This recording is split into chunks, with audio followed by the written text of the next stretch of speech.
Assalamualaikum warahmatullahi wabarakatuh. Yang terhormat Bapak Nanang Abdurrahman MKom selaku dosen pengampu mata kuliah jaringan komputer. Sebelumnya perkenalkan nama saya Yuni Nurpika, saya dari kelas PTIK 2A, lebih tepatnya dari kelompok 4. Di sini saya akan memaparkan materi mengenai merancang topologi jaringan.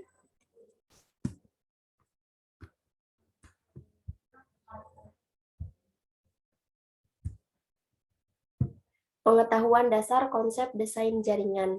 Sebelum membangun sebuah jaringan komputer, perlu menentukan desainnya terlebih dahulu sesuai kebutuhan yang telah diidentifikasi. Desain tersebut juga merupakan faktor utama dalam menentukan besar dana yang harus dikeluarkan dalam pembangunan sebuah jaringan komputer. Perencanaan dari desain jaringan komputer maupun relokasi ini tentunya disesuaikan dengan tata letak ruangan atau tempat di mana akan diinstal jaringan, sehingga antara desain jaringan komputer dengan desain interior ruang tetap serasi dan tidak saling merusak. Hal-hal yang harus diperhatikan ketika menentukan konsep desain jaringan. Yang pertama, memilih hardware jaringan. Hardware jaringan yang dipilih ada Network Interface Card atau NIC. Kemudian yang kedua ada switch atau hub. Poin kedua, hal yang harus diperhatikan ketika menentukan konsep desain jaringan yaitu memilih sistem operasi. Sistem operasi yang dipilih yaitu ada sistem operasi server dan sistem operasi klien. Kemudian, hal yang ketiga yang harus diperhatikan yaitu merakit jaringan komputer. Jaringan untuk kebutuhan bisnis. Di pergulatan bisnis, network atau jaringan itu benar-benar sebuah kebutuhan. Mengapa demikian? Karena itu bertumpu pada prinsip dasar dan utama di domain usaha atau bisnis adalah interaksinya unit bisnis dengan pasar, atau dalam bahasa lebih lugas adalah bertemunya tujuan produsen dengan tujuan konsumen melalui transaksi sebagai target akhir. Tidak mungkin bisnis akan tetap eksis jika tidak ada transaksi. Topologi jaringan dan jenisnya. Topologi jaringan atau arsitektur jaringan adalah gambaran perencanaan hubungan antar komputer dalam lokal area network yang umumnya menggunakan kabel sebagai media transmisi dengan konektor, Ethernet card, dan perangkat pendukung lainnya. Jenis dari topologi jaringan ada topologi bus, topologi ring, topologi star, topologi daisy chain atau linear, topologi tree atau hierarchical, topologi mesh, dan full connected, topologi hybrid.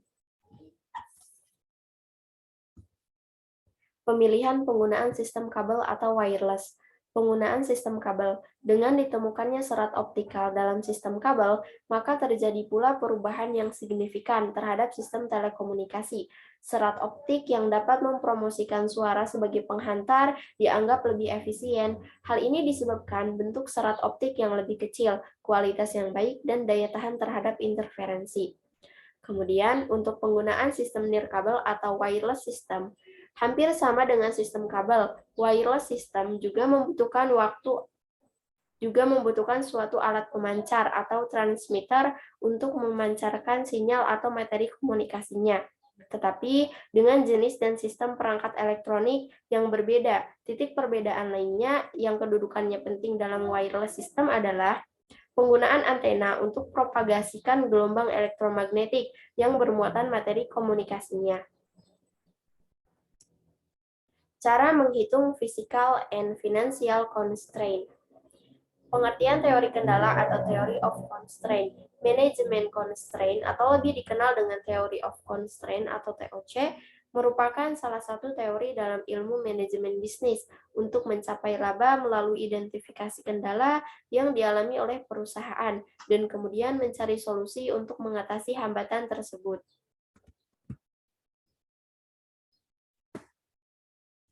Kemudian selanjutnya tujuan teori kendala atau theory of constraint, yaitu untuk dapat mencapai keuntungan perusahaan secara maksimal, sehingga teori ini dalam kajian manajemen berfokus pada peningkatan laba. Kemudian ada konsep dasar teori kendala. Yang pertama ada manajemen fokus pada 3 ukuran kinerja perusahaan.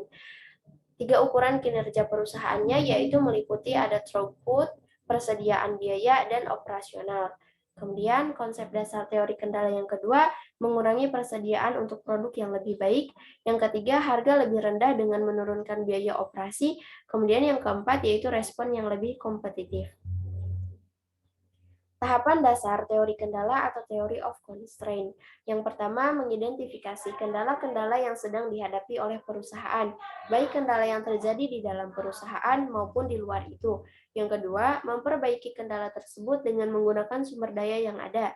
Yang ketiga, melakukan peninjauan kembali, apakah sudah ada keselarasan atau sebagainya. Yang keempat, melakukan proses perbaikan yang berkelanjutan. Dan yang kelima, mengevaluasi segala kendala yang ada. Nah, mungkin cukup itu materi yang dapat saya sampaikan. Semoga dapat bermanfaat bagi kita semua. Akhir kata, teknologi tidak akan pernah menggantikan guru yang hebat, tetapi teknologi di tangan guru yang hebat itu transformasional. Itu sedikit puitis dari George Couras. Baik, saya tutup. Wassalamualaikum warahmatullahi wabarakatuh.